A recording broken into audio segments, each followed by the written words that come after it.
A gente começou a estudar a parte de radiação, vimos lá todos os efeitos de radiação, vimos todo o processo, né, como a radiação ocorria, o que era radiação ultravioleta, infravermelha, radiação gama, raio-x, vimos efeito de onda, vimos tudo que podíamos ver.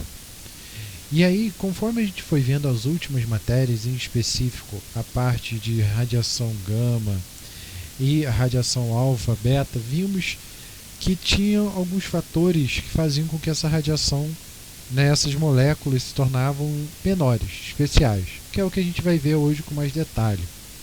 Então, entrando, né, para ter uma ideia mais ou menos do que a gente está falando, entrando um pouco no conceito de química, né, se a gente for pensar lá em modelo atômico, o que significa um átomo?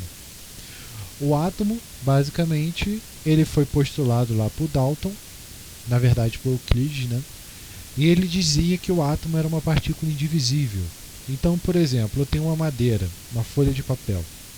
Se eu pegar essa folha de papel e for cortando ela, cada vez mais, for cortando, ou seja, cada vez mais ela vai ficando pequena. Vai chegar um momento que eu não vou conseguir cortar mais. Esse pedaço que eu não consigo cortar, eu vou chamar de átomo. Então esse é o significado grego de átomo. Só que o que acontece? Foi observado lá por Dalton, Thomson, Rutherford, entre outros, né, Bohr, que o átomo ele não é indivisível. Ele pode ser sim divisível por outros componentes, por outras partículas. Então, quem são essas outras partículas? Nós temos os prótons e os nêutrons, que eles ficam no núcleo. Eles podem ser divididos em outras partículas. E temos o elétron, que ele fica ali orbitando o núcleo. Então, o que acontece? Da mesma forma que a gente tinha aquele conceito sobre partícula fundamental, sobre átomo, que ele não podia ser divisível, nós temos o mesmo conceito sobre próton, elétron e nêutron. Ou seja, tanto próton quanto nêutron, eles podem se dividir em elementos menores ainda. Esses elementos a gente chama de partícula fundamental. Então, por exemplo, aqui eu tenho o meu átomo, que é composto de nêutrons e prótons, e esse nêutron e esse próton, ele é composto de carinhas muito pequenos, que são chamados de quarks e chamados de gluons. O gluon é como se fosse uma cola, é o que mantém ele junto, e o quark é como se fosse uma carga. Então, por exemplo, o próton ele tem uma carga positiva. Então ele vai ser composto de dois quarks, que a gente chama de up. O que significa up? São caras que têm 2/3 da carga elétrica. E um down, que tem menos 1/3 da carga elétrica. Então, se a gente somar esse cara, 2/3 mais 2/3, 4/3. 4/3 menos 1/3, eu vou ter 3/3, 1. Ou seja, se eu somar a carga elétrica de 2 ups com um down, né, up, pensa que a setinha para cima, então ele é positivo, mais 2/3. Down, setinha para baixo, negativo, menos 1/3. Se eu somar esse cara, eu vou ter 1, ou seja, exatamente a carga do próton. Né? O próton ele vai ter uma carga de mais 1, né, positiva em relação ao elétron. E o nêutron ele é composto de 2 downs e um up. O down é menos 1/3, então 2/3 menos 1/3 menos 1/3, isso aqui dá 0. Então por isso que o nêutron ele é neutro, ou seja, ele não tem, né, uma carga elétrica, exatamente porque depende muito do cara que compõe ele. E aí a gente tem o seguinte caso, que tanto o próton como o nêutron eles são compostos de elementos menores, que a gente chama de partículas fundamentais. Então ali, ó, quark são partículas que juntas vão formar o próton e o nêutron. Gluon é uma partícula que mantém os quarks unidos, ou seja, uma espécie de cola. É ele que vai manter tudo colado, tudo unido. Só que assim, não existem só eles, existem outras partículas. Por exemplo, se a gente for relembrar da radiação beta, o que a gente tinha na radiação beta? A radiação beta é quando um elétron sai de um núcleo. Ou seja, só que como que um elétron vai sair de um núcleo?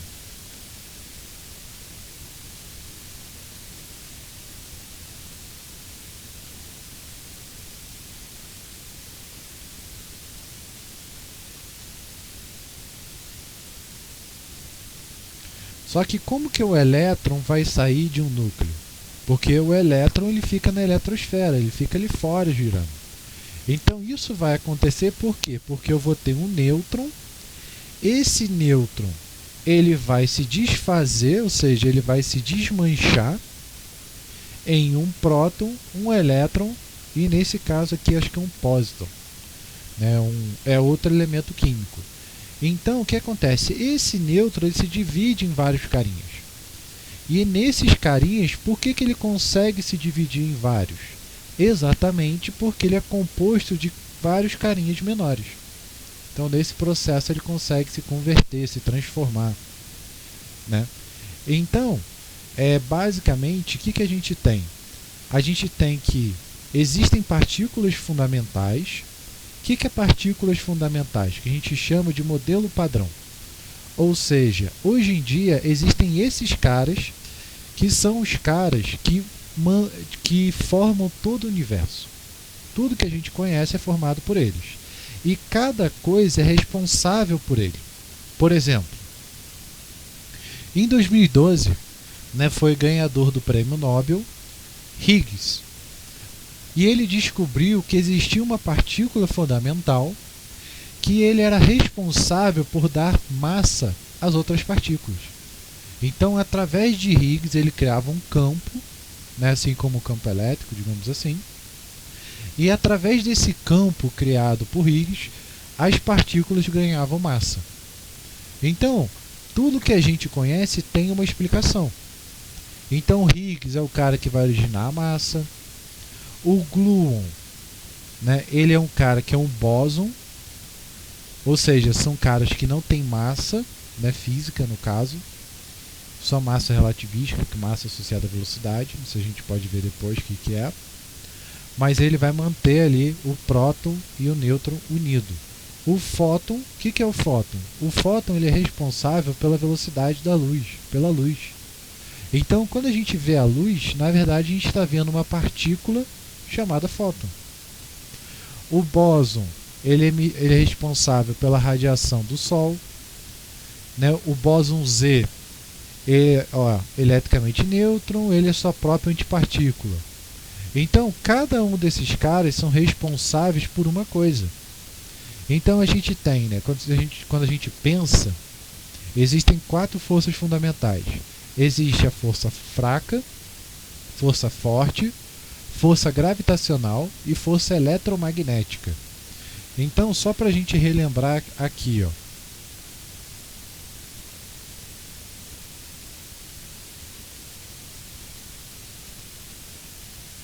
As forças fundamentais são, ó, a força gravitacional. A força gravitacional ela é responsável, quem responde por essa força, quem gera essa força gravitacional é um cara chamado graviton. Por enquanto ele não foi provado, mas acredita-se que ele exista.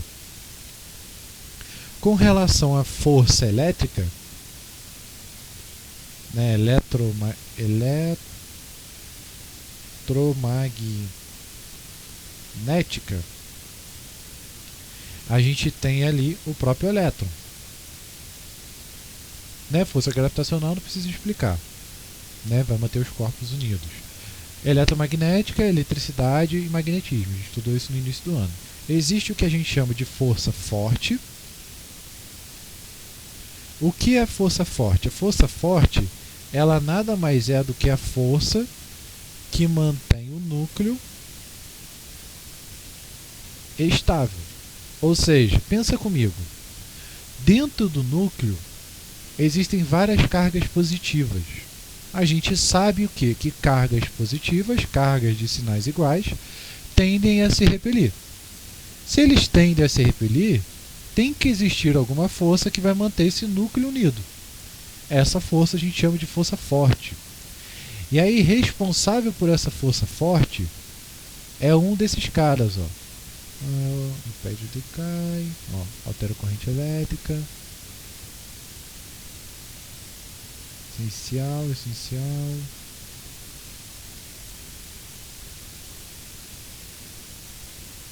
Cadê o único modelo? Agora não estou achando o responsável pela força forte. Mas a força forte ela vai ser exatamente isso, ó. Quem vai ser responsável pela força fraca é esse quark charm. E aí, quem é a força fraca? A força fraca, ela nada mais é do que essas reações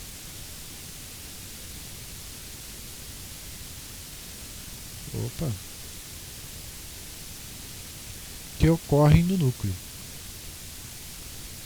Ou seja, eu estou falando aí de radiação gama, né, e entre outras.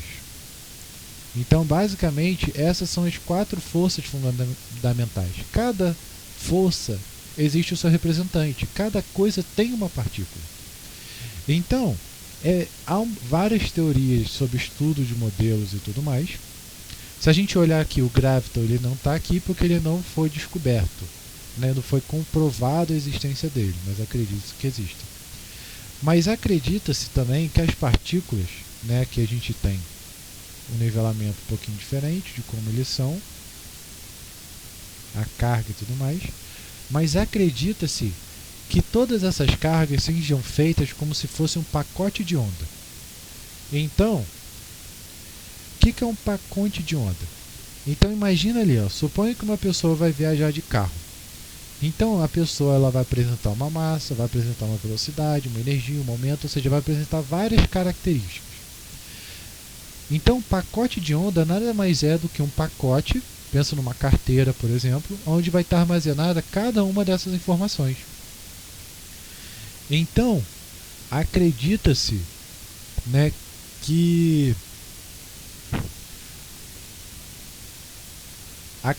exatamente que essas partículas, né, sejam todas feitas através de um pacote de onda, ou seja, um descritivo de todos esses carinhas. Então, aqui, ó, estou indo por fora, mas a força forte, quem origina ela é o gluon e quark. São eles que originam ela. Já com relação à força fraca, a gente tem aqui que vão ser exatamente os bósons W. Então vai ser esse aqui, ó, bóson W, que é ele que vai originar, ó, essencialmente na relação nuclear do Sol. São eles que originam-se a força fraca.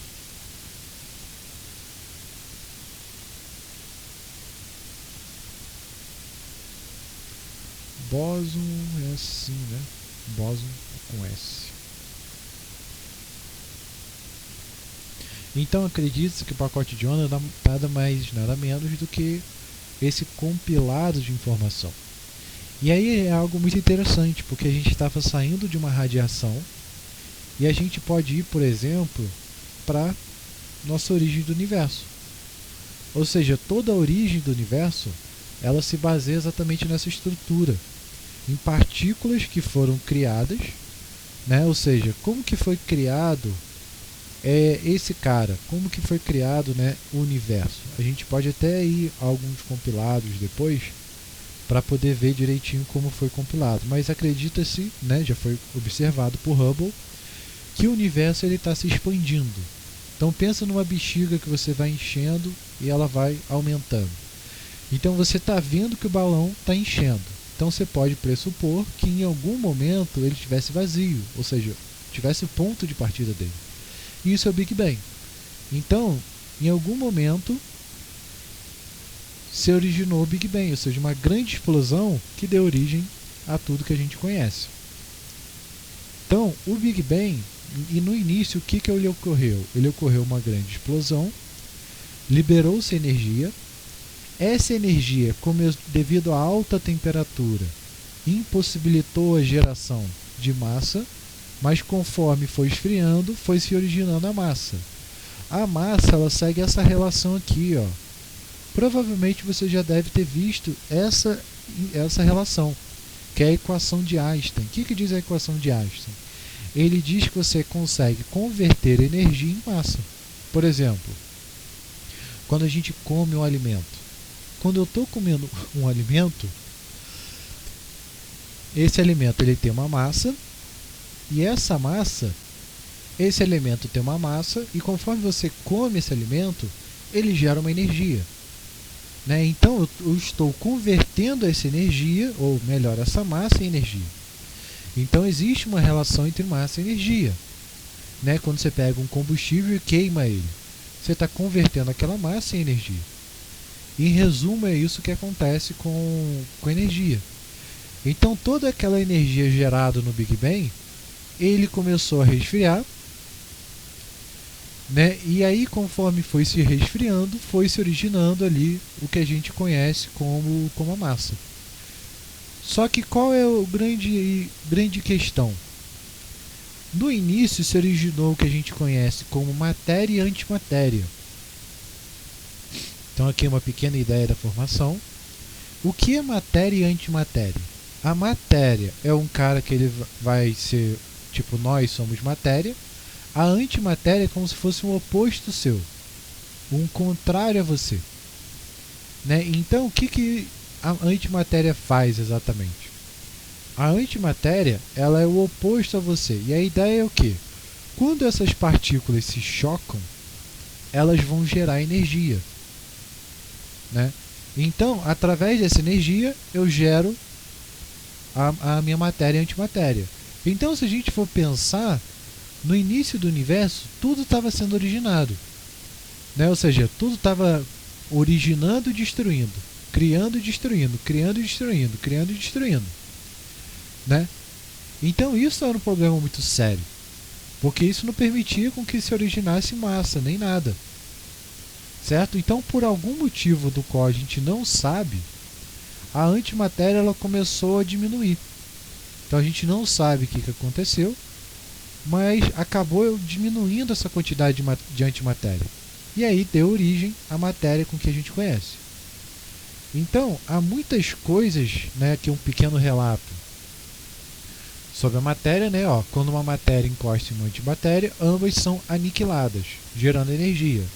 Se esse processo continuar, não vai ser possível gerar átomos e moléculas, pois estariam sempre se destruindo. Por algum motivo, a antimatéria começou a ser menor do que a matéria, e assim começou a ter formação de átomos e moléculas. E aí a gente vê um conceito, mas para onde foi essa antimatéria? Não sei, a gente não sabe. Isso por quê? Né? Basicamente, tudo que a gente conhece, né, na natureza é muito pouco. Ou seja, imagina, nós somos nada, né? Como diz meu amigo, a gente é o Pedro do cavalo do bandido, né? Ou seja, nós somos a poeira do nada. E aí o que acontece? Se nós não somos nada e já não sabemos nada sobre o universo, sobre se existe vida em outros planetas ou não, a gente já ainda tem isso aqui, ó. Do que o universo é feito, ou seja, tudo que a gente conhece do universo, tudo que você sabe que existe no universo, tudo que você vê no universo, tudo que você está vendo, representa 4%. Ou seja, a gente sabe que existe estrela, planeta, nós, tudo que a gente conhece, tudo que a gente estudou, representa 4% do universo. Os outros 96% a gente não conhece. Olha que doideira, a gente não sabe quase nada do universo. Por que a gente não sabe? Simples. Porque existe matéria escura e energia escura. O que é energia escura? Né? Só para a gente entrar no conceito de energia escura. A energia escura, pensa comigo. No universo, a única força que se prevalece entre as demais é a força gravitacional. E ela é uma força atrativa. Então, se ela é uma força atrativa, se a única força que rege o universo é uma força atrativa, por que então que o universo está se expandindo? Já pararam para pensar isso? A gravidade, ela tende a atrair as coisas. Mas a gente viu que aqui, ó, o telescópio Hubble viu que o universo está se expandindo. Então, significa que existe alguma coisa. Então, para que isso seja verdade, deve existir alguma coisa que é mais forte que a força gravitacional. Essa coisa chamamos de energia escura. Pensa lá, da mesma forma que a gente deu o nome de raio-x, né? Porque na matemática X é o elemento que a gente quer encontrar. Energia escura porque a gente não enxerga. Então imagina, você está de noite e está tudo escuro, você não está enxergando, você não sabe o que é que tem ali na sua frente, né? No seu quarto, na sala, seja o que for. Então energia escura é esse cara, né? Então a ideia de energia escura é exatamente essa. E o que é matéria escura? A matéria escura, ela nada mais é do que a matéria que permeia, né, os objetos.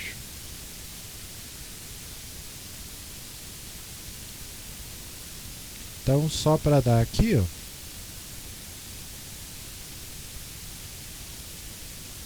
a matéria escura, então, o que foi observado?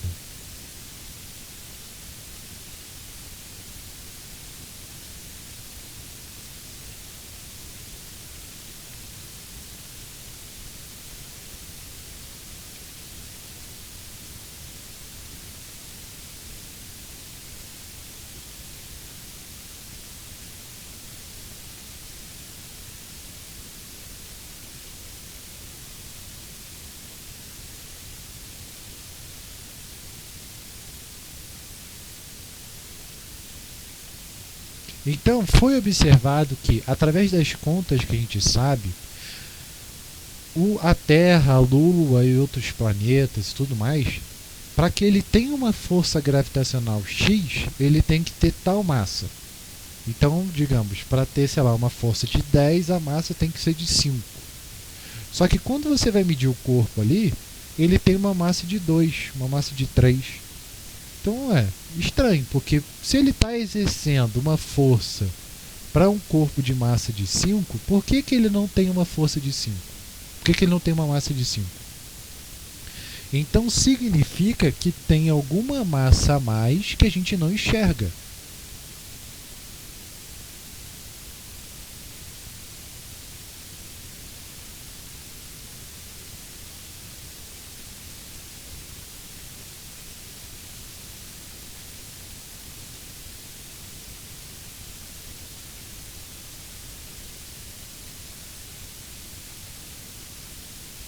Que não é observado. Então a gente não observa essa massa, mas ela existe. E aí vem a pergunta: então, de que é feito a matéria escura barra energia escura? A questão é, não sabemos. Pode ser, né, pode ser a própria antimatéria, né? A gente não sabe o que aconteceu. Então há várias teorias, mas por enquanto nada comprovado. Certo? Então, por hoje a gente termina esse conceito. Acho que a gente vai continuar nessa ideia de universo e continuamos aí na próxima aula referente a esse conteúdo. Tudo bem, gente? Então terminamos por aqui. Semana que vem, creio que seja feriado, né? descansamos e continuamos na outra. Então até mais, pessoal, até mais ver.